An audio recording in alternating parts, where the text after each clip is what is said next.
সীমান্ত হত্যা বন্ধে ব্যবস্থা নেওয়ার নির্দেশ স্বরাষ্ট্র উপদেষ্টার। দুর্গাপূজায় বাধা দিলে কঠোর ব্যবস্থা বললেন ধর্ম উপদেষ্টা। ভারতের সঙ্গে চলমান কোনো প্রকল্পে সংকোচ নেই বললেন অর্থ উপদেষ্টা। ঢাকা দিল্লি সম্পর্ক এগিয়ে নেয়ার আশ্বাস হাই কমিশনারের। আওয়ামী লীগ পুনর্বাসিত হলে দেশ আবারও দিল্লির কৃতদাস হবে বললেন রিজভী। বাংলাদেশ নিয়ে রাজনাথ সিং এর বক্তব্যের নিন্দা 12 দলীয় জোটের। এবং যান্ত্রিক ত্রুটিতে বড়পুকুরিয়া বিদ্যুৎ কেন্দ্রে উৎপাদন বন্ধ। দেশ জুড়ে বেড়েছে লোডশেডিং। সচল হতে কমপক্ষে 10 দিন বলছে কর্তৃপক্ষ।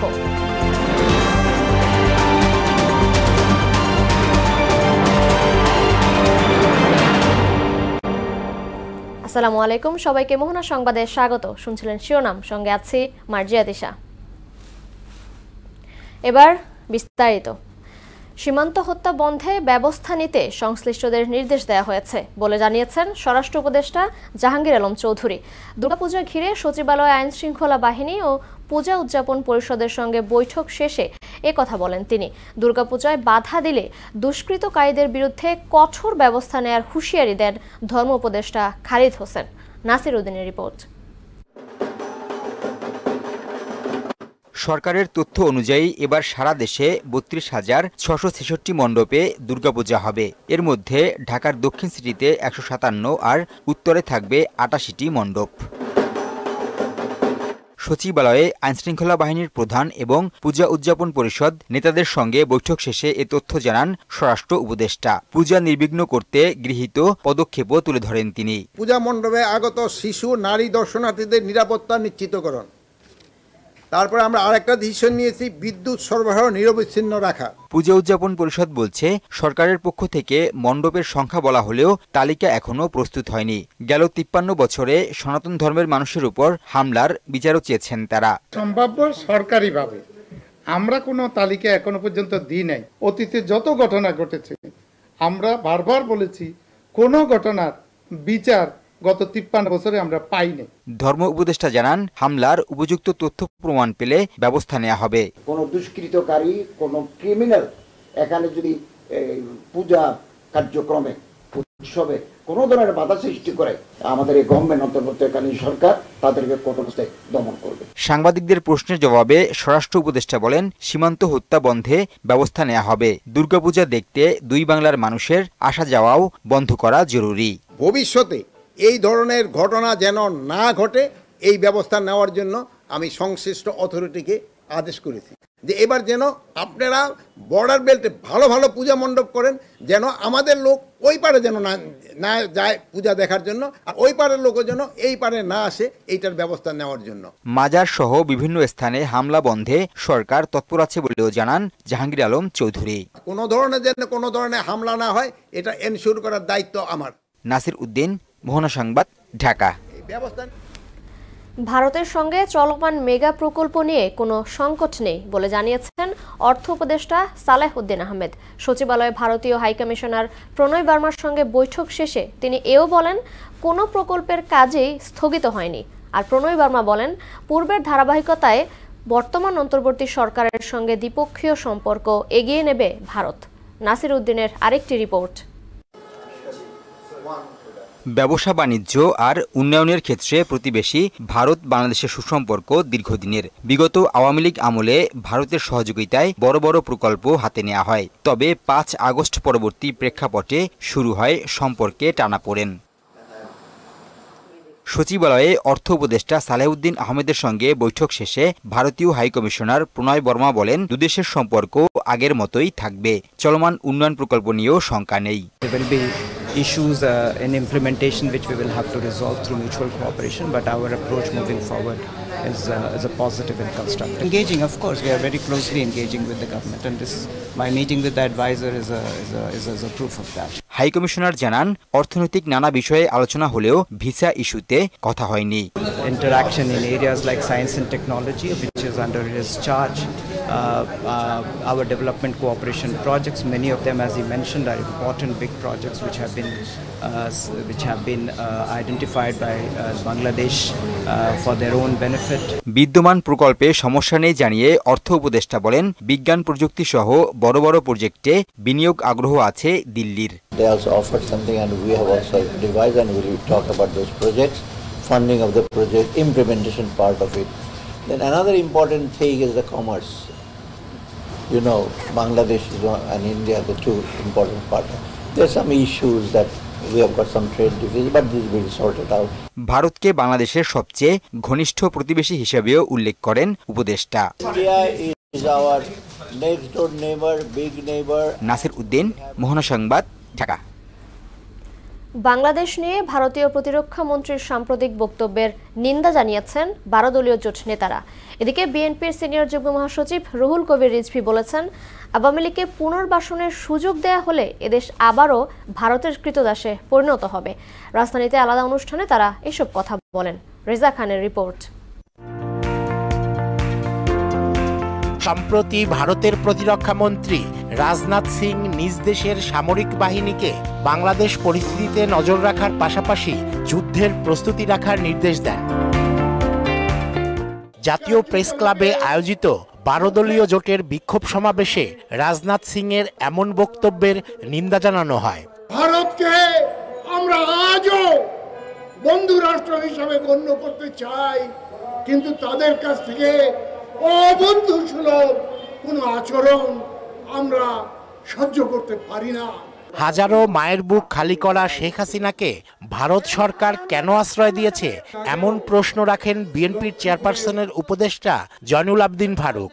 বাংলাদেশের হাজারো মানুষের মায়ের বুক খালি করেছে, তাকে কেন আশ্রয় দিয়েছেন এটা জানতে চায়। এদিকে যাত্রাবাড়িতে বৈষম্য বিরোধী ছাত্র আন্দোলনে নিহতদের পরিবারের মাঝে আর্থিক সহায়তা প্রদান করেন বিএনপির সিনিয়র যুগ্ম মহাসচিব রুহুল কবির রিজভী। ইনিয়ে বিনিয়ে যারা আবারও আওয়ামী লীগকে পুনর্বাসনের কথা বলেন, তাদের কঠোর সমালোচনা করেন তিনি। আপনি যদি শেখ হাসিনাকে ফিরিয়ে আনতে চান তাহলে হয়তো আপনাদের সুবিধা হতে পারে, কিন্তু গোটা জাতি চিরদিনের জন্য কৃতদাস হয়ে যাবে, বন্দী হয়ে যাবে শেখ হাসিনার কাছে, আর শেখ হাসিনার প্রভু ভারতের কাছে। শেখ হাসিনার প্রশ্রয়ে আওয়ামী লীগ নেতাকর্মীরা বিদেশে অর্থ পাচার করেছে বলেও অভিযোগ করেন রুহুল কবির রিজভী। তার লোকেরা যে লুটপাট করেছে প্রকারান্তরে তিনি সেটাকে সমর্থন দিয়েছেন। রেজা খান, মোহনা সংবাদ, ঢাকা। ডেঙ্গুতে একদিনে আরও 5 জনের মৃত্যু হয়েছে। এ সময়ে হাসপাতালে ভর্তি হয়েছে 534 রোগী। চিকিৎসকরা বলছেন, আগস্টের তুলনায় চলতি মাসে রোগীর সংখ্যা উল্লেখযোগ্য হারে বেড়েছে। বৃষ্টি বাদল ও তাপমাত্রার কারণে অ্যাডিস মশার বংশবৃদ্ধি হচ্ছে জানিয়ে ডেঙ্গু মোকাবেলায় সচেতন থাকার পরামর্শও দিয়েছেন তারা। শামীমুজ্জামান চৌধুরীর রিপোর্ট। গেল বছর ডেঙ্গুর কঠিন মৌসুম পার করেছে দেশ। সেই অভিজ্ঞতার কথা মাথায় রেখে এবার ডেঙ্গু মোকাবেলায় প্রস্তুতি নিয়ে রেখেছে রাজধানীর বেশিরভাগ হাসপাতাল। আগস্ট মাসে তেমন রোগী না থাকলেও মহাখালী ডিএনসিসি কোভিড হাসপাতালে চলতি মাসে বেড়েছে ডেঙ্গু রোগীর সংখ্যা। গত 9 মাসে এখানে ডেঙ্গু রোগী ভর্তি হয় 360 জন। বর্তমানে সর্বমোট ভর্তি আছে 48 জন। বুধবারের দিন তার আর কি জ্বর আসে, সকালবেলা বাসাতে এসে ট্রিটমেন্ট নেয়। বৃহস্পতিবারের দিন অবস্থা একটু খারাপ হয়ে যায়, তখন আমরা শুক্রবারের দিন আর কি বৃহস্পতিবার দিন ওইখান থেকে এখানে আসি। রবিবারে এখানে দেয়, ওয়ার্ডে দেওয়া হয়েছে। তো আইসিইউতে তখন খুব খারাপ অবস্থা ছিল, যখন একটু স্টেবল একটু ভালো হইলো তখন আর কি এখানে দেওয়া হলো। এখন আগের থেকে আলহামদুলিল্লাহ ভালো আছে। আমার পরিস্থিতি খুবই খারাপ ছিল, আল্লাহর রহমতে এখন ভালো, ওনাদের ট্রিটমেন্টও ভালো। 2 দিন আইসিইউতে ছিলাম। জ্বর, সর্দি, কাশি, বমি সহ নানা উপসর্গ নিয়ে রোগীরা আসছে হাসপাতালে। পুরো শরীর ব্যথা, মাথা ব্যথা, বমি, পাতলা পায়খানা। তারপরে এখানে আসার পরে ভালোর দিকে হয়েছে। গাও ব্যথা, জ্বর সবকিছুই মিলে আর কি একসাথে এরকম। তারপর থেকে এই জায়গায় চিকিৎসকরা বলছেন, থেমে থেমে বৃষ্টি ও অনুকূল আবহাওয়ার কারণে ডেঙ্গু রোগী বাড়ছে। ডেঙ্গুর প্রবণতাটা কম ছিল, কিন্তু এবার সেপ্টেম্বরে এসে হঠাৎ করে ডেঙ্গু হওয়ার প্রবণতাটা বেড়ে গেছে। লেটে সে বৃষ্টিপাতের কারণে এবং তাপমাত্রার ভেরিয়েশনের কারণে তো এবারের ডেঙ্গু গতবারের মতোই অনেকটা, তবে গতবারের থেকে এবারে ডেঙ্গুতে আমরা মৃত্যু হার অতটা বেশি পাচ্ছি না। হাসপাতালের পরিচালক জানান, আগস্টের তুলনায় সেপ্টেম্বরের প্রথম সপ্তাহে রোগীর সংখ্যা বাড়ছে। ডেঙ্গুর বিস্তার রোধে প্রয়োজন জনসচেতনতা। এই মুহূর্তে যেহেতু প্রতিদিনই রোগী বৃদ্ধি পাচ্ছে, আমরা পর্যাপ্ত প্রস্তুতি নিয়ে রেখেছি। যদি রোগীর সংখ্যা বৃদ্ধি পায় আমাদের হাসপাতালের সেবা তারা পাবে, এইটুকু আপনাদেরকে এনশিওর করতে হবে। সেপ্টেম্বর এবং অক্টোবর মাস, এই 2 মাসটাকে আমরা একটু সতর্কতার সাথে মোকাবেলা করতে যাচ্ছি, কারণ এই 2 মাসের সম্ভাবনা রয়েছে ডেঙ্গু রোগী আরো বৃদ্ধি পাওয়ার। ঢাকা মেডিকেল, সোহরাওয়ার্দী মেডিকেল ও মুগদা হাসপাতালেও বাড়ছে ডেঙ্গু রোগীর সংখ্যা। শামীমুজ্জামান চৌধুরী, মোহনা সংবাদ, ঢাকা। ঢাকা বিশ্ববিদ্যালয়ের আবাসিক হলে গণরুম প্রথা বন্ধ হওয়ায় সন্তোষ প্রকাশ করছে আবাসিক শিক্ষার্থীরা। লেজুর বৃত্তি রাজনীতির কারণে 4 জনের কামরায় 20 থেকে শুরু করে 300 ছাত্রের একত্রে বাস করার নজিরও আছে বলে জানান তারা। কর্তৃপক্ষের ঘোষণার 24 ঘন্টা না পেরোতেই সিদ্ধান্ত কার্যকর হতে শুরু করেছে। ঢাকা বিশ্ববিদ্যালয়ের আবাসিক হল ঘুরে আরও জানাচ্ছেন ওবায়দুল হক মারুফ। ঢাকা বিশ্ববিদ্যালয়ের আবাসিক হলে গণরুম প্রথা বাতিল করা হয় সোমবার। উপাচার্য অধ্যাপক নিয়াজ আহমদ খানের সভাপতিত্বে প্রভোস্ট কমিটির ওই বৈঠকে মেয়াদ উত্তীর্ণদের চলতি মাসের মধ্যে বাধ্যতামূলক হল ছাড়ার নির্দেশ দেওয়া হয়। রাত পেরোতেই কর্তৃপক্ষের সিদ্ধান্ত বাস্তবে রূপ পেতে শুরু করে। ঢাকা বিশ্ববিদ্যালয়ের বিভিন্ন হল ঘুরে দেখা যায় প্রথম ও দ্বিতীয় বর্ষের ছাত্ররাও মেধার ভিত্তিতে সিট বরাদ্দ পেয়েছেন। আলহামদুলিল্লাহ, গতকাল আমরা সূর্য সেনের সকল শিক্ষার্থী যারা আবাসিক শিক্ষার্থী ছিলাম, আমরা প্রত্যেকে রুম পেয়েছি। কোন রুমে 2 জন, কোন রুমে 4 জন করে আমরা বর্তমানে এখন অবস্থান করছি। আমরা নতুন 23-24 ব্যাচ, তো গণরুম মধ্যে এটা অবশ্যই একটা আমাদের জন্য ভালো। ফার্স্ট ইয়ারে সিট পাওয়া এটা তো মানে একটা কল্পনাতীত ব্যাপার সেবার। আগে আমরা যেভাবে থাকতাম একটা মানসিক একটা টর্চারের মধ্যে থাকা লাগতো, এখন আমরা লিগ্যাল সিট পেয়েছি এবং আমাদের হলে গতকালই সব শিক্ষার্থীদের লিগ্যাল সিট দেওয়া হয়েছে। ছোট্ট একটি রুমে কারাগারে কয়েদিদের মতো গাদাগাদি করে বসবাস করার তিক্ত অভিজ্ঞতা তুলে ধরেন শিক্ষার্থীরা। আমরা যখন ফার্স্ট ইয়ারে থাকছি গণরুমে, এক রুমে 30 জনও থাকছি বা 30-এরও বেশি থাকছি, তো এইটা আসলে অনেক সমস্যার, পড়াশোনার ক্ষতি হয়। আমি তো বঙ্গবন্ধু হলে ছিলাম, প্রায় এক রুমে দেখা যেত যে 3টা গণরুম ছিল, এক রুমে 30 জন থাকতো। বিশেষ করে বিজয় 71 হল যেটা ছিল সেটাতে প্রায় শতাধিক। আমাদের থাকতে হয়েছে প্রায় 1 বছর 2 মাস, অনেকের দেখা গেছে সেকেন্ড ইয়ার পর্যন্ত থাকতে হয়েছে। আবাসিক হলে সব রকম সুবিধা নিশ্চিতে কর্তৃপক্ষের প্রতি আহ্বানও জানান তারা। বিশ্ববিদ্যালয়ে গণরুম বন্ধ হওয়ায় সন্তোষ প্রকাশ করেছে আবাসিক ছাত্রছাত্রীরা। পাশাপাশি ভবিষ্যতে কোনো রাজনৈতিক দল ক্ষমতায় এলেও যেন গণরুম আবার চালু না হয় তেমনটাও দাবি করেছেন তারা দাবি করছেন এর পাশাপাশি খাদ্যের মান ও শিক্ষার মানও ক্রমান্বয়ে আরও উন্নতির দিকে যাবে। ওবায়দুল হক মারুফ, মোহনা সংবাদ, ঢাকা। যান্ত্রিক ত্রুটির কারণে দিনাজপুরের বড়পুকুরিয়া কয়লাভিত্তিক বিদ্যুৎ কেন্দ্রের 3টি ইউনিটের উৎপাদনও বন্ধ হয়ে গেছে। এতে দেশজুড়ে দেখা দিয়েছে বিদ্যুৎ বিভ্রাট। বিদ্যুৎ কেন্দ্রের 3টির মধ্যে প্রথম ও দ্বিতীয় ইউনিট আগে থেকে বন্ধ থাকলেও সচল ছিল তৃতীয় ইউনিটটি। কেন্দ্রের প্রধান প্রকৌশলী জানান, এটি সচল করতে কমপক্ষে 10 দিন সময় লাগবে। দিনাজপুর থেকে সুবল রায়ের তথ্যে জানাচ্ছেন আফরিন পপি। বড়পুকুরিয়া কয়লাভিত্তিক তাপবিদ্যুৎ কেন্দ্রের উৎপাদন কার্যক্রম চালিয়ে আসছিল চীনা ঠিকাদারি প্রতিষ্ঠান হারবিন ইন্টারন্যাশনাল। 5 বছরের চুক্তি মোতাবেক আগামী বছর তাদের মেয়াদ শেষ হবার কথা। সে কারণে ঠিকাদারের দেখভালের অভাবে এতে সমস্যা হয়েছে বলে মনে করছেন সংশ্লিষ্টরা। 2022 সাল থেকে বিদ্যুৎ কেন্দ্রটির তৃতীয় ইউনিটের 2টি অয়েল পাম্পের একটি নষ্ট থাকায় মাঝে মধ্যে যান্ত্রিক ত্রুটির কারণে বন্ধ হতো কেন্দ্রের উৎপাদন। একাধিকবার ঠিকাদারি প্রতিষ্ঠানকে বিষয়টি অবগত করলেও তারা আমলে নেননি। ইউনিটটি পুরোপুরি বন্ধ হয় জাতীয় গ্রিডে আরও 200 মেগাওয়াট বিদ্যুৎ ঘাটতি হবে উল্লেখ করে এটি মেরামতে অন্তত 10 দিন সময় লাগবে বলে জানান এই কর্মকর্তা। চায়নাদের সাথে যোগাযোগ করতেছি। আমাদের 2টা পাম্পের মধ্যে একটা পাম্প আগে 22 সালে নষ্ট হয়ে গেছে, আর একটা পাম্প দিয়ে ওটা চালু ছিল, সেই পাম্পটা নষ্ট হয়ে গেছে গতকাল, যার জন্য প্ল্যান্টটা বন্ধ হয়ে গেছে 300 মেগাওয়াট। কেমন সময় লাগতে পারে? ওইটাই নিয়ে বলছি আর ওরা 2 সপ্তাহ সময় চাইছে, ওটা আমরা ক্লোজ করার জন্য তাড়াতাড়ি কিভাবে আনা সেগুলো নিয়ে আমরা মিটিং করতে চাই চায়নাদের সাথে। মনে হচ্ছে যে 10 দিন মনে হয় লাগবে আর কি। এর আগে 1 মাস 6 দিন বন্ধ থাকার পর গত শুক্রবার বিকেলে এতে উৎপাদন শুরু হয়। আফরিন পপি, মোহনা সংবাদ। স্বাস্থ্য অধিদপ্তরের মহাপরিচালক ডক্টর রোবেদ আমিনের অপসারণ সহ ৮ দফা দাবি জানিয়েছেন বৈষম্যের শিকার চিকিৎসক ও কর্মকর্তা-কর্মচারীরা। দাবি না মানলে বৃহৎ পরিসরে আন্দোলনের হুঁশিয়ারি দিয়েছেন তারা। মহাখালীতে স্বাস্থ্য অধিদপ্তরের সভাকক্ষে এক সংবাদ সম্মেলনে বক্তারা মহাপরিচালকের বিরুদ্ধে দুর্নীতির অভিযোগ তুলে ধরেন। গণ-অভ্যুত্থানের ১ মাস পেরোলেও বৈষম্য দূরীকরণে কোনো লক্ষণ নেই বলেও জানান তারা।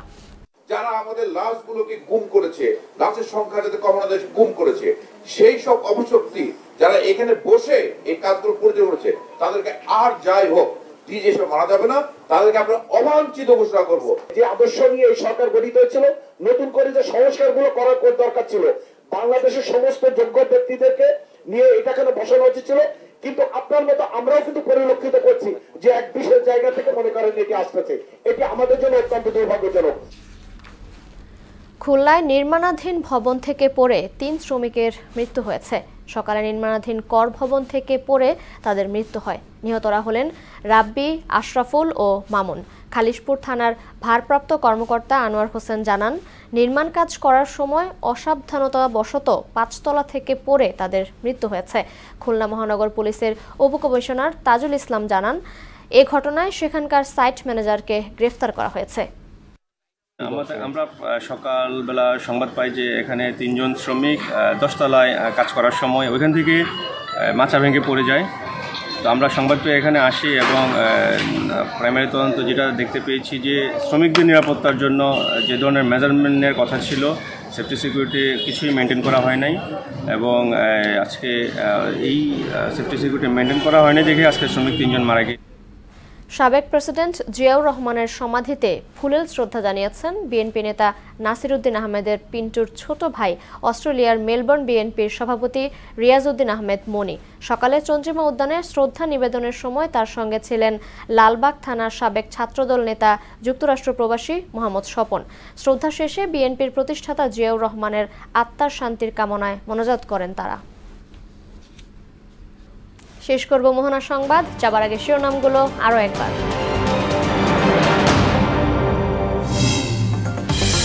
সীমান্ত হত্যা বন্ধে ব্যবস্থা নেওয়ার নির্দেশ স্বরাষ্ট্র উপদেষ্টার। দুর্গাপূজায় বাধা দিলে কঠোর ব্যবস্থা বললেন ধর্ম উপদেষ্টা। ভারতের সঙ্গে চলমান কোনো প্রকল্পে সংকট নেই বললেন অর্থ উপদেষ্টা। ঢাকা দিল্লি সম্পর্ক এগিয়ে নেওয়ার আশ্বাস হাই কমিশনারের। আওয়ামী লীগ পুনর্বাসিত হলে দেশ আবারও দিল্লির কৃতদাস হবে বললেন রিজভী। বাংলাদেশ নিয়ে রাজনাথ সিং এর বক্তব্যের নিন্দা 12 দলীয় জোটের। এবং যান্ত্রিক ত্রুটিতে বড়পুকুরিয়া বিদ্যুৎ কেন্দ্রে উৎপাদন বন্ধ। দেশ জুড়ে বেড়েছে লোডশেডিং, সচল হতে কমপক্ষে 10 দিন বলছে কর্তৃপক্ষ। এই ছিল মোহনা সংবাদে। পরবর্তী সংবাদ রাত 9টায়। এর আগে সংবাদ এক নজরে দেখবেন সন্ধ্যা 7টায়। মোহনার সবশেষ খবর জানতে ভিজিট করুন www.mohana.tv। সংবাদ দেখতে পারেন ফেসবুক ও ইউটিউবেও। এতক্ষণ সঙ্গে থাকার জন্য ধন্যবাদ সবাইকে।